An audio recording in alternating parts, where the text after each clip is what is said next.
সুপ্রিয় শিক্ষার্থীরা, আসসালামু আলাইকুম। আশা করি সবাই ভালো আছো। আজকে বায়োলজি ক্লাসে আমি হাজির হয়েছি তোমাদের উদ্ভিদ বিজ্ঞানের একটি গুরুত্বপূর্ণ অধ্যায় নিয়ে। সে অধ্যায়টি হলো নগ্নবীজি ও আবৃতবীজি উদ্ভিদ।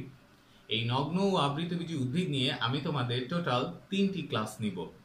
আজকের ক্লাসে আমরা সবচাইতে গুরুত্বপূর্ণ বিষয়টা নিয়ে আলোচনা করব, সেটা হচ্ছে পুষ্প প্রতীক। তোমরা জানো এই অধ্যায়ে আবৃতবীজি উদ্ভিদের 2টি গোত্র নিয়ে আলোচনা করা হয়েছে। একটা হচ্ছে মালভেসি এবং আরেকটা হচ্ছে পোয়েসি।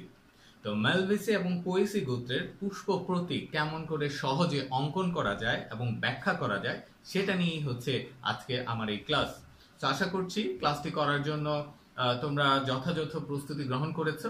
প্রস্তুতি হিসেবে যেগুলো লাগবে, অবশ্যই কলমের পরিবর্তে পেন্সিল ইউজ করবে ড্রয়িং এর ক্ষেত্রে, তাই পেন্সিল লাগবে, কলম অবশ্যই লাগবে। কলম, পেন্সিল, শার্পনার, ইরেজার, দেন হচ্ছে স্কেল, এবং অবশ্যই এই পুষ্প প্রতীক অঙ্কন করতে গেলে একটি পেন্সিল কম্পাস তোমার দরকার হবে। কম্পাসের সাহায্যে খুব ভালোভাবে, খুব সহজ টেকনিকে আমরা পুষ্প প্রতীক অঙ্কন করতে পারবো। তো আজকের এই ক্লাসটার শেষে যে বিষয়গুলো আসলে তোমরা শিখতে পারবে বা যে শিখন ফলগুলো আছে আজকের এই ক্লাসে, সেগুলো আমরা একটু দেখে নিচ্ছি। তো আজকের ক্লাস শেষে তোমরা যা জানতে পারবে, পুষ্প প্রতীক কি এবং তা ব্যাখ্যা করতে পারবে, মালভেসি গোত্রের পুষ্প প্রতীক অঙ্কন ও ব্যাখ্যা করতে পারবে, পোয়েসি গোত্রের পুষ্প প্রতীক অঙ্কন ও ব্যাখ্যা করতে পারবে। তো আমরা কথা না বাড়িয়ে শুরু করছি মালভেসি গোত্রের পুষ্প প্রতীক। মনে রাখতে হবে, মালভেসি গোত্র অনেকগুলো প্ল্যান্টকে নিয়ে কিন্তু হয়েছে।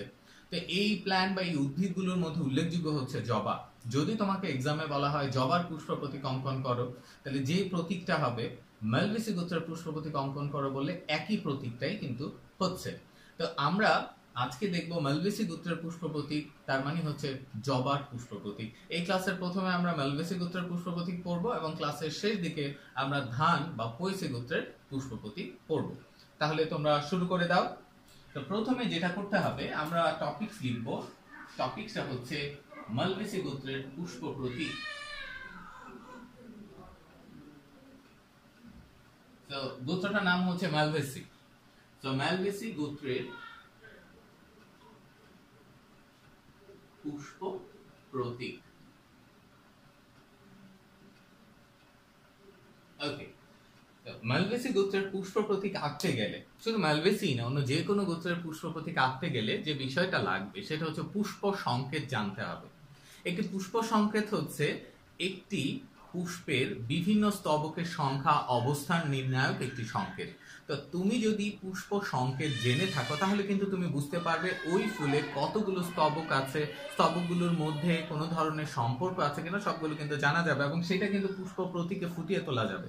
তাই সবচেয়ে প্রথমে যেটা লাগবে সেটা হচ্ছে একটি পুষ্প সংকেত তোমার জানা দরকার হবে। মানে মালভেসি গোত্রের প্রতীক আঁকতে গেলে মালভেসি গোত্রের পুষ্প সংকেতটা দরকার হবে। তা আমি পুষ্প সংকেতটা কোথাও লিখে রাখছি, তুমিও এক্সামের ক্ষেত্রে বা যখন প্রতীক আঁকবে অন্য কোথাও এই সংকেতটা লিখে রাখবে, অথবা প্রতীকের উপরে এই সংকেতটা লিখে রাখতে পারো। তাহলে মালভেসি গোত্রের পুষ্প যে সংকেত সেটা আমি ছোট করে লিখে রাখি, যদি এটা আমাদেরকে ডায়াগ্রামটা আঁকতে সাহায্য করবে। আমরা জানি যে মালভেসি গোত্রের ফুলগুলো হচ্ছে বেশিরভাগ ক্ষেত্রেই বহু প্রতিসম হয়, উভলিঙ্গিক হয়। এটা হচ্ছে উভলিঙ্গিক ফুলের প্রতীক। দেন এখানে আমরা জানি জবার ক্ষেত্রে উপবৃত্তি থাকে এবং উপবৃত্তি হচ্ছে 5টি থাকে। দেন হচ্ছে বৃত্তি, বৃত্তে এটা বোঝায় বৃত্তাংশ 5টি, এখানে এগুলো যুক্ত। দেন দতে দলমণ্ডল, দলমণ্ডল 5টি থাকে। দেন হচ্ছে পুংকেশর, পুংকেশর অসংখ্য থাকে জবাতে, এই জন্য আলফা দিয়ে বোঝায়। আর দলমণ্ডল আর পুংকেশর যুক্ত থাকে, তাই উপরে একটা টান দিতে হয়, সংযোগ বোঝায় এটাকে। আর গর্ভাশয়, গর্ভাশয় হচ্ছে অধিগর্ভ এবং গর্ভাশয় 5টি থাকে যুক্ত অবস্থায়। তো এই জিনিসটা তোমাকে মাথায় রাখতে হবে এবং পুষ্প সংকেত ব্যাখ্যাও কিন্তু তোমাকে জানতে হবে। আমি ধরে নিলাম পুষ্প সংকেতের ব্যাখ্যাটা তোমাদের জানা। এই সংকেতটা থেকে কেমন করে প্রতীক আঁকা যায় সেটাই কিন্তু আজকে আমাদের আলোচনার বিষয়। ওকে, তো আমি আবার বলছি, আজকের ক্লাসের আলোচ্য বিষয়টা হচ্ছে যে কেমন করে তুমি পুষ্প প্রতীক অঙ্কন করবে। তো পুষ্প প্রতীক অঙ্কন করতে গেলে পুষ্প সংকেতের দরকার হবে। আমরা পুষ্প সংকেতটা বোর্ডে লিখেছি এবং এই পুষ্প সংকেত থেকে আমরা এবারে পুষ্প প্রতীক কেমন করে অঙ্কন করা যায় সেটাতে চলে যাব। এবারে যে ক্লুটা আমি দিচ্ছি টেকনিক, সহজ একটা টেকনিক। ধরো এখানে বলা হলো এইরকম একটা সংকেত দেয়া থাকলো এক্সামে, তোমাকে বলা হলো এই সংকেত থেকে প্রতীকটা তোমাকে আঁকতে হবে। তুমি প্রথমেই দেখবে যে এখানে কতগুলো স্তবক আছে, কাউন্ট করে ফেলবে। দেখো আমি কাউন্ট করছি পেছন থেকে, 1 2 3 4 5, টোটাল 5টা স্তবকের কথা এখানে বলা আছে। তুমি যেটা করবে প্রথমে কম্পাস নিয়ে 5টা বৃত্ত এঁকে ফেলবে, 5টা রিং এঁকে ফেলবে এবং 5টা রিং আঁকলে খুব সহজেই কিন্তু প্রতীকটা আমরা আঁকতে পারবো। তো কেমন করে এটা আঁকতে হবে শুরু করা যাক। তুমি একেবারে খাতার মাঝ বরাবর এই রিংগুলো আঁকা শুরু করবে। তো আমি যদি 5টা রিং এখানে আঁকা শুরু করে দিই, তোমরাও আমার সাথে সাথে আঁকা শুরু করবে।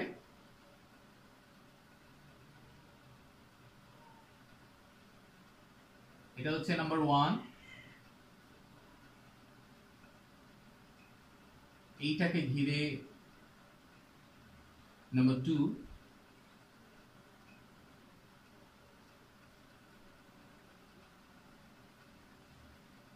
নাম্বার 3,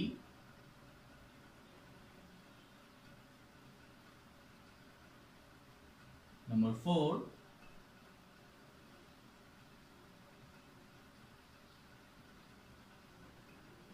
এবং আমি তোমাদের আশ্বস্ত করছি বোর্ডে আমার এই রিংগুলো আঁকতে একটু আঁকাবাঁকা হয়েছে, কিন্তু তুমি যখন কম্পাস দিয়ে আঁকবে তখন কিন্তু রিংগুলো পারফেক্ট হবে এবং তোমার ডায়াগ্রামটাও পারফেক্ট হবে। এবং এই রিং আঁকলেই কিন্তু প্রতীক হয়ে গেল না, বাট রিংগুলো এক একটা স্তবকের অবস্থান এবং অবস্থান অনুযায়ী তাদের অঙ্কনে তোমাকে সাহায্য করবে।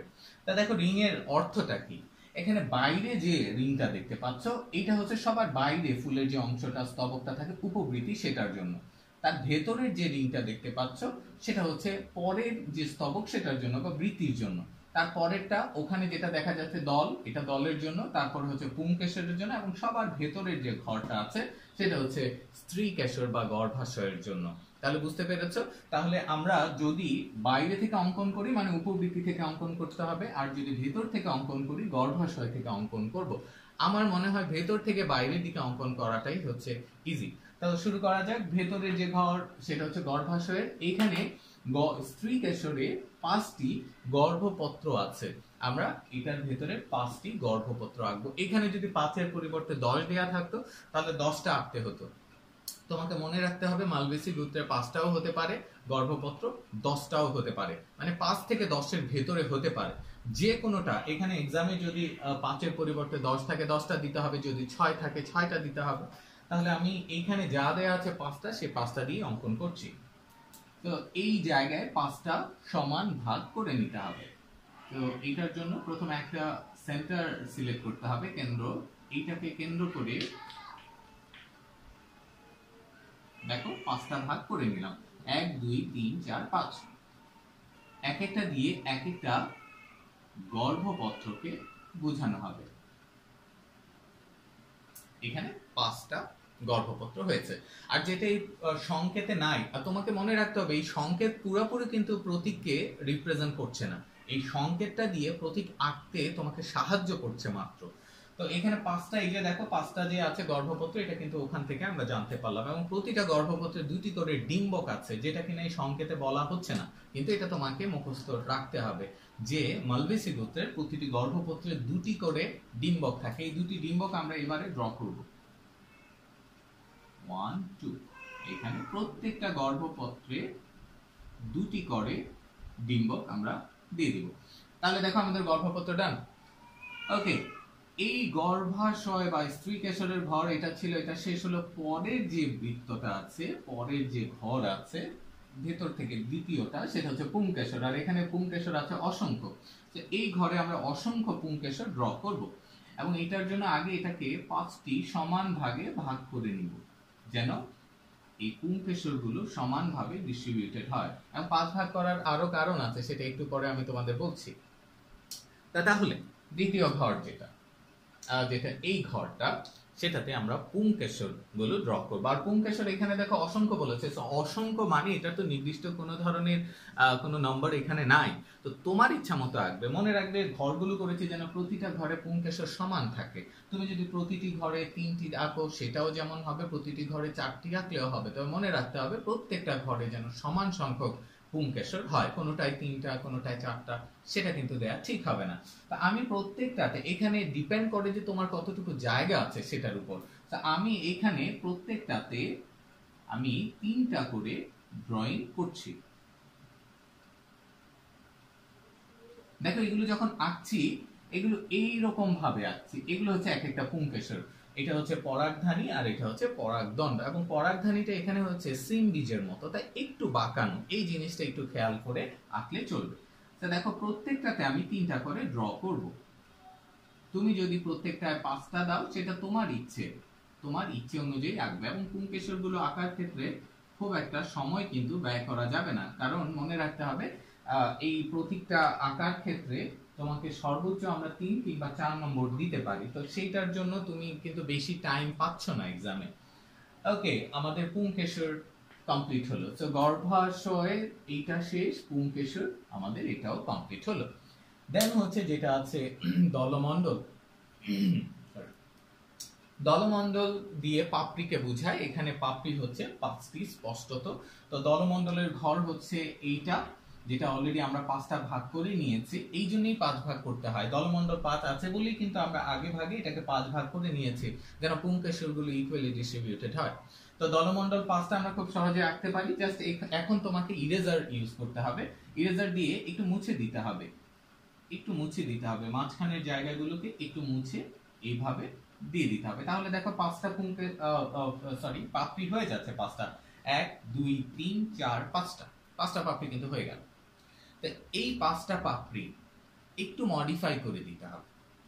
দেখা যায় যে মুকুল অবস্থায় জবা ফুলের কিংবা ওই মালভেসি গোত্রের মুকুল অবস্থায় এই পাপড়িগুলো একে অন্যের সাথে একটা নির্দিষ্ট বিন্যাস করে থাকে, যেটাকে পুষ্পপত্র বিন্যাস, ইংরেজিতে বলা হয় এস্টিভেশন। এস্টিভেশনে দেখা যায় যে জবার এই পাপড়িগুলো একে অন্যের সাথে একটা বিশেষ সজ্জা রীতি অবলম্বন করে, আর সেই রীতিটা হচ্ছে একটা পাপড়ির এক প্রান্ত অন্য পাপড়ির অন্য প্রান্তের ভেতরে থাকে, আর যে পাপড়ির এক প্রান্ত অন্য পাপড়ির ভেতরে থাকে তার অন্য প্রান্তটা, ওই নির্দিষ্ট পাপড়ির অন্য প্রান্তটা অপর পাপড়ির বাইরে থাকে। মানে কোনো একটা পাপড়ির এক প্রান্ত ভেতরে এবং অন্য প্রান্ত বাহিরে থাকবে। এইভাবে প্রত্যেকটা পাপড়ি সজ্জিত থাকে, একে বলা হয় টুইস্টেড। তো এই বিষয়টা হচ্ছে টুইস্টেড। তো এটা খুব ভালো করে মাথায় রাখতে হবে যে জবার ক্ষেত্রে পাপড়ির বিন্যাসগুলো হচ্ছে টুইস্টেড। তো টুইস্টেড কেমন করে হয়, এটা টুইস্টেডটা আমাদের এখানে ড্র করতে হবে। তো টুইস্টেড আঁকার ক্ষেত্রে একটু সাবধানতা অবলম্বন করতে হয়, অনেকেই এই ব্যাপারটাতে অভ্যস্ত নয়। তো এটাকে একটু মডিফাই করার ক্ষেত্রে এইরকম করতে হবে। দেখো এক প্রান্ত ভেতরে আমরা ইচ্ছাকৃতভাবে একটা প্রান্তকে ভেতরে দিচ্ছি আর একটাকে বাইরে দিচ্ছি, এক প্রান্ত ভেতরে আরেক প্রান্ত বাইরে, এক প্রান্ত ভেতরে আরেক প্রান্ত বাইরে দিচ্ছি, এক প্রান্ত ভেতরে এবং আরেক প্রান্ত বাইরে দিচ্ছি। এবারে প্রত্যেকটাকে একটু পেন্সিল দিয়ে শেড করে দিব, যেহেতু আমরা জানি যে পাপড়িগুলো কালারফুল হয়, তো এই জন্য এটাকে একটু ডার্ক করে দিলাম, দেখতে ভালো লাগবে আমাদের ডায়াগ্রামটা। ডার্ক যে করতেই হবে তা না, জাস্ট ডায়াগ্রামটা দেখতে যেন ভালো লাগে সেটার জন্য আমরা এইটাকে পেন্সিল দিয়ে একটু শেড করে দিব। এবং এই পাপড়িগুলো আঁকার ক্ষেত্রে একটু ডিফিকাল্টিজের মধ্যে পড়ে আমি দেখেছি স্টুডেন্টরা। তো এবারে তুমি দেখো ক্লিয়ারলি কিন্তু এখানে বোঝা যাচ্ছে পাপড়ির যে এস্টিভেশন যেটা বলছি পুষ্পপত্র বিন্যাস কেমন করে হচ্ছে। দেখো একটা নির্দিষ্ট পাপড়িকে যদি আমরা ধরি, এই পাপড়ির একটা প্রান্ত অন্য পাপড়ির ভেতরের দিকে আছে, অন্য পাপড়ির ভেতরে, আর একই পাপড়ির অন্য প্রান্ত অন্য পাপড়ির বাইরে আছে। প্রত্যেকটার ক্ষেত্রে দেখো এটাও এক প্রান্ত ভেতরে আরেকটা বাইরে, এই বিষয়টা মেনটেইন করতে হবে। এটাকে মোড়ানো বলে বা টুইস্টেড বলে। জবার এই পাপড়ির ক্ষেত্রে এই পুষ্পপত্র বিন্যাসটা তোমাকে অবশ্যই দেখাতে হবে, না হলে এক্সামে তুমি কিন্তু ভালো নম্বর পাবে না। ওকে, তো আমাদের এই বিষয়টাও শেষ হলো, পাপড়ির অবস্থাটা শেষ হলো। দেন আমরা চলে যাব বৃত্তিতে বা বৃত্তাংশে। নেক্সট ঘর বৃত্তাংশের পরে একটা উপবৃত্তির জন্য। তো বৃত্তাংশ এখানে 5টি, ক্লিয়ারলি বলা আছে 5টি। তো বৃত্তাংশ যদি অন্য কোনো নম্বর এখানে দেয়া থাকতো তুমি ততগুলি আঁকতে, তবে মালভেসির ক্ষেত্রে বৃত্তাংশ নরমালি 5টা থাকে। তো এই ক্ষেত্রে যা করতে হবে, এই যে পাপড়িগুলো তুমি এঁকেছো, পাপড়ি যে একেবারে চূড়াটা সেই বরাবর একটু মুছে দাও, এই পাপড়ির চূড়ায় একটু মুছে দাও, পাপড়ির চূড়ায় এই জায়গায় মুছে দাও। এটা করছি এই জন্য যে 5টা সমান ভাগে ভাগ করার জন্য পরের বৃত্তটাকে। দেখো 1 2 3 4 5, 5 ভাগ কিন্তু হয়ে গেছে। এখন তোমাকে একটু মডিফাই করতে হবে 5টি বৃত্তি আঁকার জন্য বা বৃত্তাংশ আঁকার জন্য। দেখো আগের তো এই রিংটা তো তুমি এঁকেই রেখেছো, জাস্ট এইটাকে একটু ত্রিভুজ আকৃতি দিয়ে দিলে এক একটা অংশ কিন্তু হয়ে যাচ্ছে। দেখো দুইটা এঁকে ফেললাম। নেক্সট হচ্ছে থার্ড ওয়ান, এটা নেক্সট জাস্ট একটু উঁচা করে আমরা দিচ্ছি ত্রিভুজ আকৃতি। তাহলে দেখো 1 2 3 4 5, 5টা বৃত্তি ডান। তো এখানে যে বৃত্তির অংশ, বৃত্তাংশ 5টা এখানে কিন্তু ব্র্যাকেটের মধ্যে দেয়া আছে। তোমরা জানো দুইটার দুই রকম মিনিং। ধরো বৃত্তি 5 এরকম বলা আছে, আর এখানে বলা আছে বৃত্তি 5 উইথ ব্র্যাকেট। যদি ব্র্যাকেটের মধ্যে না থাকে, খোলা থাকে, তার মানে বৃত্তাংশগুলো নিজেরা সেপারেটেড বা মুক্ত অবস্থায় আছে, কারোর সাথে কেউ যুক্ত না। দেখো বৃত্তাংশগুলো একে অন্যের সাথে যুক্ত না, কিন্তু আমি এখানে তোমাদেরকে যেটা দিয়েছি সেটা হচ্ছে বৃত্তাংশগুলো যুক্ত। তো বৃত্তাংশ যুক্ত জবার ক্ষেত্রে বৃত্তাংশগুলো যুক্ত থাকে, মালভেসিক গোত্রের বৃত্তাংশ যুক্ত থাকতেও পারে, নাও থাকতে পারে। যদি এক্সামে এরকম যুক্ত দেয়া থাকে তাহলে তোমাকে এই বৃত্তাংশগুলোকে যুক্ত করে দিতে হবে। যুক্ত করার জন্য আমরা এরকম কাপ শেপ বা ইউ এর মতো অংশগুলো ব্যবহার করব। ইউ এর মতো এখানে অংশ দিয়ে এদেরকে আমরা জোড়া লাগিয়ে দেব। তাহলে দেখো এতে করে আমাদের স্পষ্টত এখানে মনে হচ্ছে এক একটা বৃত্তাংশ এক একটার সাথে যুক্ত আছে। তাহলে এবারে এই বিষয়টা শেষ হলো। তো আমরা এই বৃত্তাংশগুলোকে একটু ভালোভাবে ভিজিবল হওয়ার জন্য, ভালো দেখানোর জন্য এইগুলোতে একটু হালকা কারুকাজ করতে পারি। এটা না দিলেও চলে, আমরা একটু ডট দিয়ে দিলাম, এতে করে এটা ভালো দেখালো। এবং লাস্ট বৃত্তাংশ শেষ, উপবৃত্তি বাকি আছে। উপবৃত্তাংশ এখানে 5টি যেগুলো মুক্ত। আমরা বৃত্তাংশ যেভাবে এঁকেছি সিমিলার কন্ডিশনে, সিমিলার প্রসেসে এখানে উপবৃত্তি ড্র করব। সো উপবৃত্তি আঁকতে হলে এই যে এখানে বৃত্তাংশ আছে, বৃত্তাংশের যে টপটা আছে ওই বরাবর মুছে দিবে। এতে করে ডায়াগ্রামটা ইকুয়ালি প্রত্যেক জায়গায় দেখা যায় ডিস্ট্রিবিউটেড হয় এবং ভালো হয়। দেখো 1 2 3 4 5, কোনটা ছোট বড় হতে পারে, পেন্সিল দিয়ে দেন কম্পাস দিয়ে ড্র করলে দেখবে যে একেবারে পারফেক্ট হচ্ছে। সো এইগুলো মেনটেন করলে অবশ্যই চিত্রটা পারফেক্ট হতে বাধ্য। ওকে, আমরা শেষ দিকে চলে যাচ্ছি। এখানে 5টা আছে এবং 5টা ড্র করতে হবে। একটু ওই যে বৃত্তাংশ যেভাবে এঁকেছি একটু বাঁকা করে দিব কর্নার গুলোকে, এবং দেখা যাবে যে আমাদের ডায়াগ্রামটা কমপ্লিট হয়ে যাবে। সো এটা শুরু করা যাক। দেখো একটা হয়ে গেল, number 2, number 3 done, number 4 and number 5.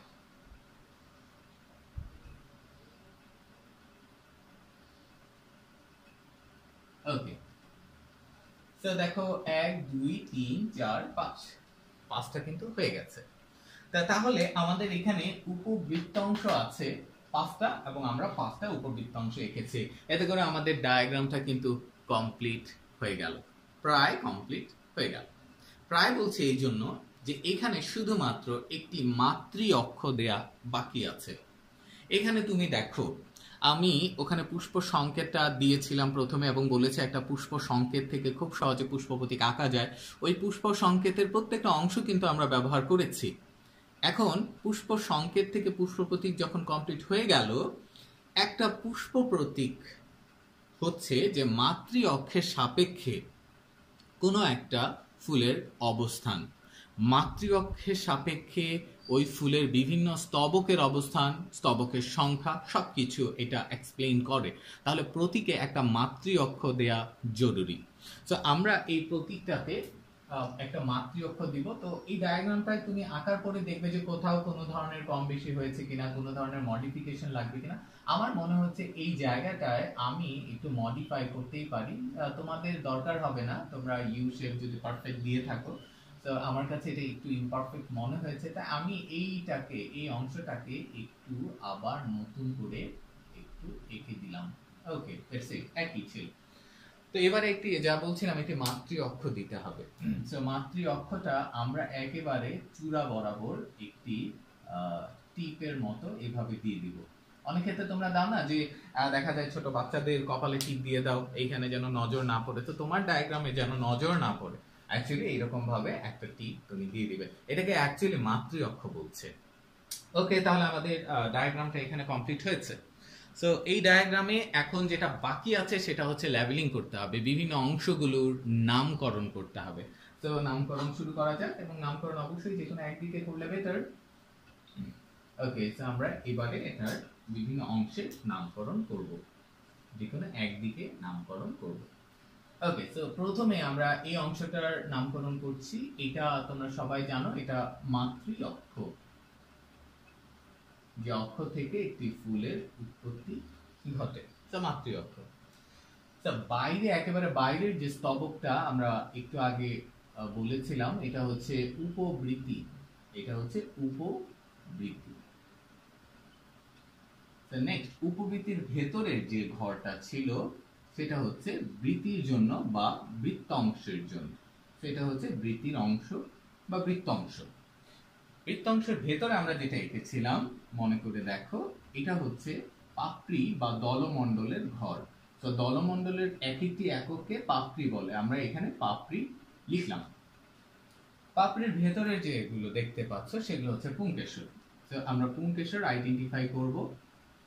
তো এটা হচ্ছে পুংকেশর। ওকে, পুংকেশরের ভেতরে যে ঘরগুলো ছিল এগুলো হচ্ছে গর্ভপত্র বা গর্ভাশয়। সো এই ঘরটা হচ্ছে গর্ভাশয়ের ঘর, আমরা এখানে এইটাতে লেভেলিং করতে পারি গর্ভাশয়। সো এইটা হচ্ছে একটি ফুলের গর্ভাশয়। ওকে, তাহলে দেখো আমরা পাঁচটি স্তবক 1 2 3 4 5 পাঁচটা রিং দিয়ে শুরু করেছিলাম, পাঁচটা রিং এর জায়গায় এরকম এখন আমরা লেভেলিং করলাম আর একটা মাতৃ অক্ষ আমরা দিয়ে দিলাম। এবং একেবারে নিচে এই চিত্রটার নিচে, যেটা তোমরা অনেকে ভুলে যাও, যে কোনো চিত্র আঁকার সময় চিত্রের নিচে এটার চিত্রের নাম কি, এটা টাইটেলটা দিতে হবে। সো এটার চিত্র হচ্ছে মালভেসি গোত্রের পুষ্প প্রতীক বা জবার পুষ্প প্রতীক। সো লিখে ফেলবে, আমরা যেহেতু মালভেসি শুরু করেছি। সো মালভেসি গোত্রের এটা হচ্ছে পুষ্প প্রতীক। আশা করছি যে তোমরা এই স্টেপগুলো ফলো করে এর চেয়ে ভালো একটি ডায়াগ্রাম এঁকে ফেলেছো। সো আমি তো এই মুহূর্তে দেখতে পাচ্ছি না, কিন্তু আমি কিন্তু এক্সামে সেটা দেখতে পাবো, এবং আমি আশ্বস্ত হচ্ছে আমার স্টুডেন্টরা অবশ্যই এরকম ভালো একটি ডায়াগ্রাম আঁকবে এবং পূর্ণ নম্বর তারা পাবে। এবং এই ডায়াগ্রামটাতে ভালো করার জন্য যা করতে হবে, বারবার তোমাকে প্র্যাকটিস করতে হবে, তোমাকে অনুশীলন করতে হবে। তো অনুশীলনের চেয়ে বড় কোনো ব্যাপার নেই। তো আশা করছি এই ডায়াগ্রামটা এখন থেকে আর তোমাদের জন্য কোনো জটিলতার সৃষ্টি করবে না। তো এক্সামে যদি এই ডায়াগ্রামটা আসে, অবশ্যই এই ডায়াগ্রামটা তোমরা আঁকবে খুব ভালোভাবে।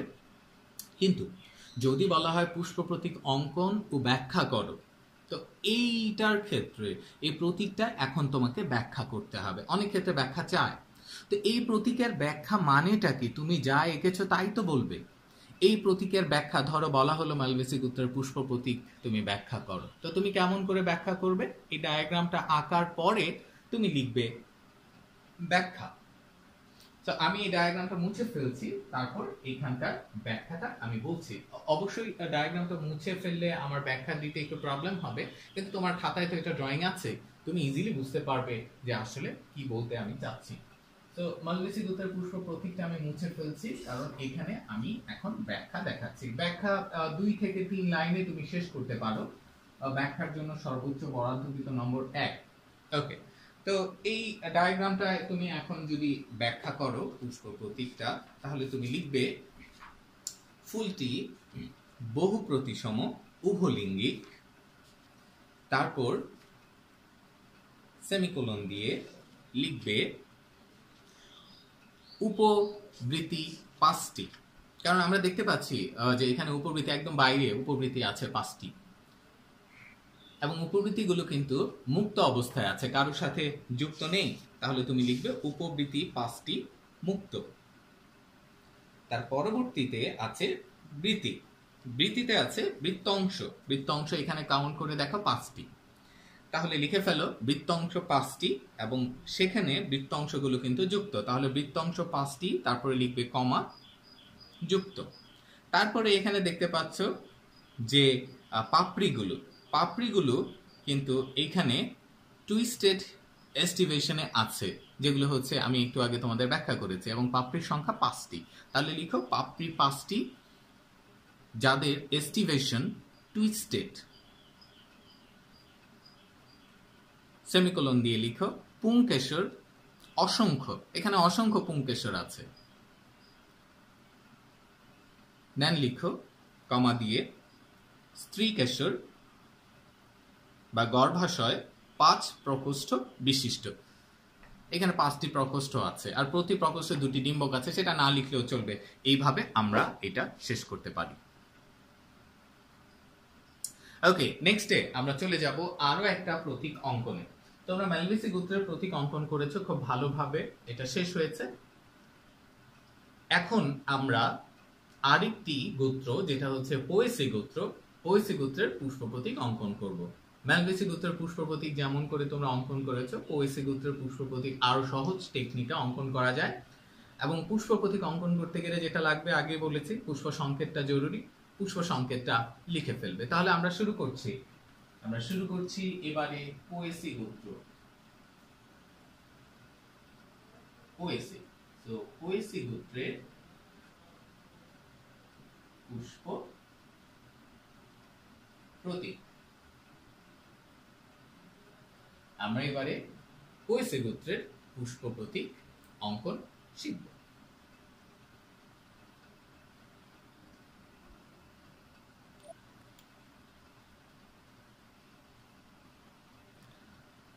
ওকে, সো পোয়েসি গোত্রের প্রতীক আঁকতে গেলে ওই ম্যালভেসি গোত্রের মতোই আমরা যেটা করব, এই গোত্রের যে পুষ্প সংকেত সেটা লিখে রাখবো। আমি পুষ্প সংকেতটা এই দিকে লিখে রাখছি যেন পুষ্প প্রতীকটা আঁকা যায়।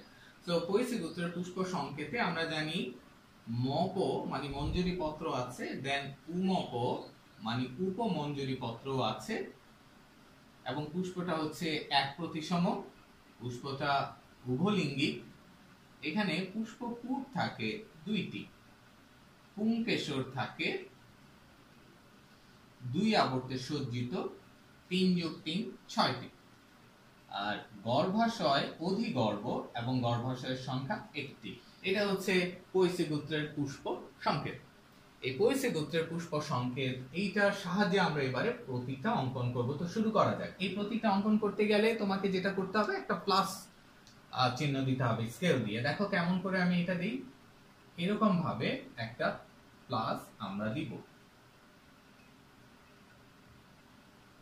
একেবারে। তো এই প্লাসটা থেকে আমরা যেটা করব, 4টা কর্নার সিলেক্ট করব। এইখানে একটা, এইখানে একটা, এখানে একটা, এখানে একটা। ওকে, বাকিটা মুছে ফেলতে পারবো আমরা। এই 4টা কর্নার সিলেক্ট করেছি কেন, দেখো এখানে আমাদের মঞ্জুরি এবং উপমঞ্জুরি পত্র আছে। মঞ্জুরি এবং উপমঞ্জুরির জন্য আমরা 2টা ঘর আঁকবো। প্রথমে আমরা আঁকবো মঞ্জুরি পত্র। তো মঞ্জুরি পত্রটা নিচের দিকে আমরা আঁকি।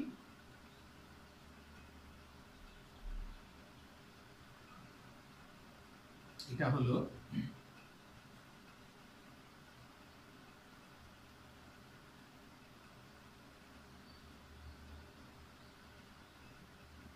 ব্যাস।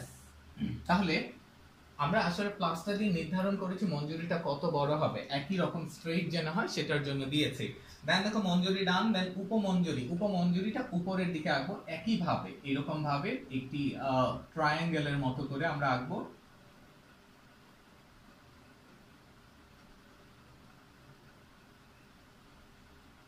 এই যে দেখো, এবং মনে রাখতে হবে মঞ্জুরি উপমঞ্জুরি পত্রকে ঢেকে রাখছে এইভাবে। তাহলে দেখো মঞ্জুরি এবং উপমঞ্জুরি পত্রের জন্য যে জায়গাটা সেটা কিন্তু আমরা এঁকে ফেললাম, এবং এগুলো যেন দেখতে ভালো হয় তাই এগুলোতে এরকম ডোরা কাটা দাগ আমরা দিয়ে দিব, এতে করে ডায়াগ্রামটা দেখতে ভালো হবে।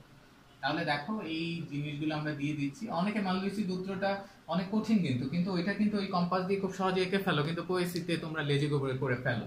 সেটা যেন না করো, দেখো এই যে ডট দিয়েছিলাম, এই ডট দিলে ডায়াগ্রামটা আঁকা বাঁকা হবে না, এটা দিয়ে তোমরা প্র্যাকটিস করবে। ওকে, একেবারে মাঝখানে যেটা ছেদ করেছিল প্লাসের এই জায়গাটা, এখানে আমরা যেটা আঁকবো গর্ভাশয় আঁকবো। গর্ভাশয়ে প্রকোষ্ঠ একটা, দেখো মঞ্জুরি উপমঞ্জুরি এঁকে ফেলেছি। দেন হচ্ছে আমরা আবার এখান থেকে শুরু করব, পেছন থেকে। গর্ভাশয়, এই একেবারে মাঝ বরাবর গর্ভাশয় আঁকবো, যেখানে এই প্লাস চিহ্নটা যেটা প্রথমে দিতে বলেছিলাম, যেখানে এটা ছেদ করেছে।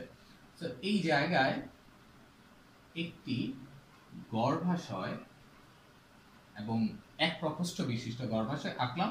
এবং গর্ভাশয়ের ক্ষেত্রে গর্ভমুণ্ডটা একটু বিশেষভাবে দিলাম। আর তোমাকে মনে রাখতে হবে এই পৈশির ক্ষেত্রে তাদের গর্ভমুণ্ড হচ্ছে দ্বিখণ্ডিত এবং পালকের ন্যায়। তোমরা বুঝতেই পারছো আমি কার কথা বলছি। এই যে দেখো একটি স্ত্রী কেশর আমি এঁকেছি, এখানে হচ্ছে এটা গর্ভাশয়, তোমরা সবাই জানো এটা হচ্ছে গর্ভদণ্ড এবং উপরের জায়গাটা গর্ভমুণ্ড। এই গর্ভমুণ্ডটা ধানের ক্ষেত্রে, পৈশির ক্ষেত্রে দুই ভাগ হয়ে থাকে এবং পালকের মতো হয়। কারণ হচ্ছে তোমরা জানো এই জায়গাটা হচ্ছে পরাগরেণুকে গ্রহণ করে। আর ধানে কিন্তু কোনো ধরনের মধু থাকে না, যে অন্য কোনো পতঙ্গ ধানের ফুলে এইভাবে মধুর জন্য আকৃষ্ট হবে আর পরাগরেণু লেগে যাবে। তা তার মানে হচ্ছে ধানে যেহেতু পতঙ্গ পরাগী না, যেহেতু ধান হচ্ছে একটি বায়ু পরাগী ফুল, যেহেতু পতঙ্গ এটার মধ্যে আকৃষ্ট হয় না, কারণ এটাতে যেহেতু মধু নেই, তাই এইটার যে গর্ভদণ্ড আছে, গর্ভদণ্ডটা ছোট হয়, যে গর্ভমুণ্ডটা আছে এইটা এইভাবে দ্বিখণ্ডিত হয়ে পালকের মতো একটু যেটা বলছি পালকের মতো এরকম একটু মডিফিকেশন হয়ে যায়। এতে করে কি হয় জানো, বাতাসে যখন পরাগরেণুগুলো ভেসে বেড়ায় তখন এই পালকের মতো গর্ভমুণ্ডে এই পরাগরেণুগুলো টাচ হয়ে যায় এবং পরাগায়নের জন্য কিন্তু এটা খুব ভালো একটা প্রসেস এবং পরাগায়ন ঘটে। তা এই জন্য আমরা এখানে গর্ভমুণ্ডটাকে পালকের মতো দিয়ে দিলাম, এটা না দেখালেও চলবে। সো আমাদের এইখানে গর্ভাশয় শেষ এবং এরপরে আছে পুংকেশর। সো পুংকেশর এখানে হচ্ছে 6টা আছে, 3 যোগ 3 মানে 2 আবর্তে সজ্জিত।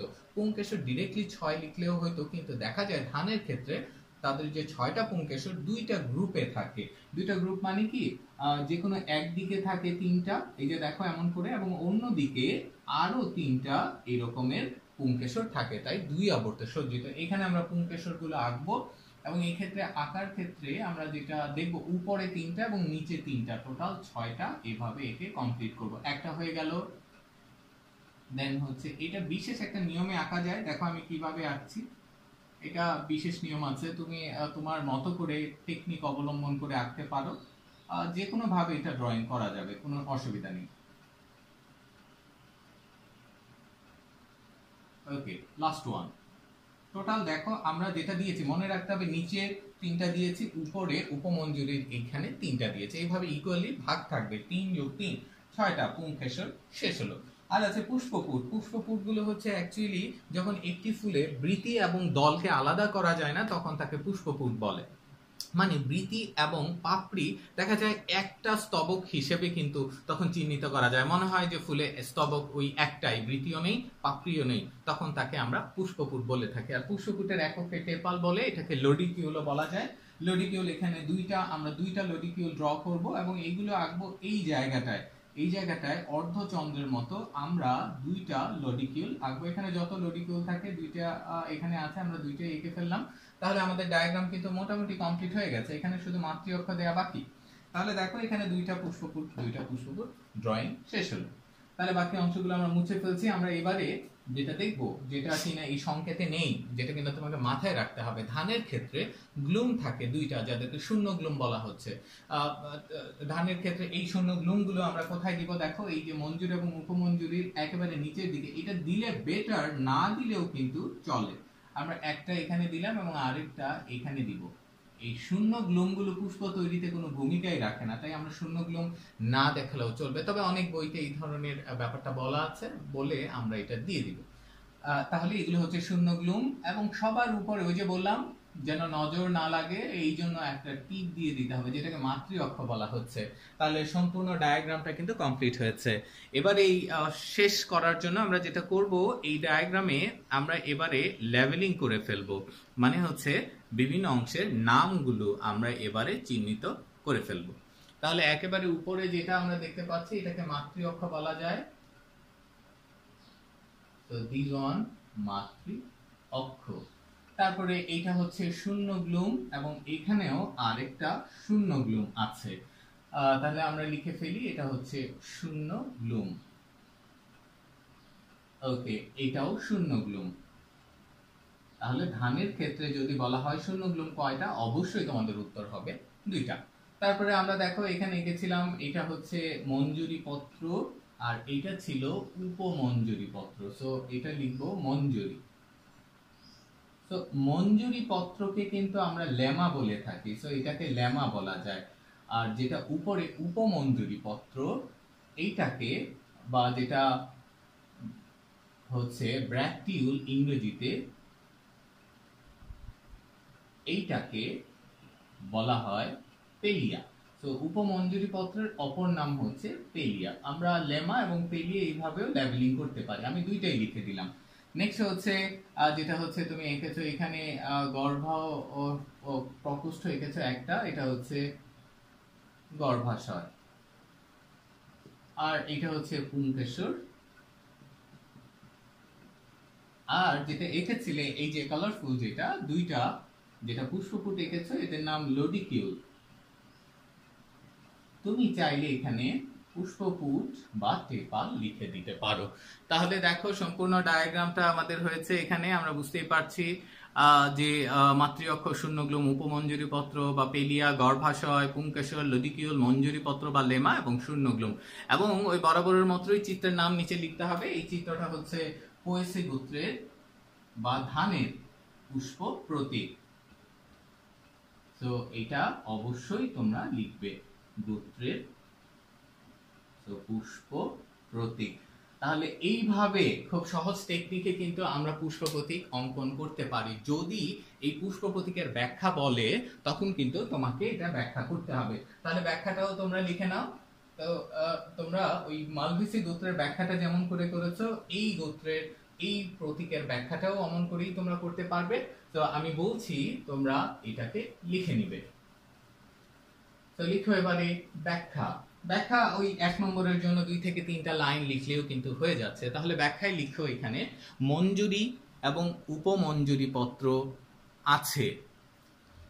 তারপরে সেমিকোলন দিয়ে লিখো এক প্রতিসম উভলিঙ্গিক পুষ্প, সেমিকোলন দিয়ে লিখবে পুষ্পপুট 2টি, সেমিকোলন দিয়ে লিখবে পুংকেশর 6টি কিন্তু 2 আবর্তে সজ্জিত, সেমিকোলন দিয়ে লিখবে গর্ভাশয় 1 প্রকোষ্ঠ বিশিষ্ট। তাহলে এইভাবে ব্যাখ্যা শেষ হবে। শিক্ষার্থীরা, আজকের এই ক্লাসে আমি তোমাদেরকে দেখিয়েছি কেমন করে পুষ্প প্রতীক অঙ্কন করতে হয়। 2টা পুষ্প প্রতীক অঙ্কন করেছে, একটা হচ্ছে জবা তার মানে মালভেসির, আর একটা হচ্ছে ধানের তার মানে পোয়েসি গোত্রের। তো আজকের ক্লাসটা এখানেই শেষ হচ্ছে।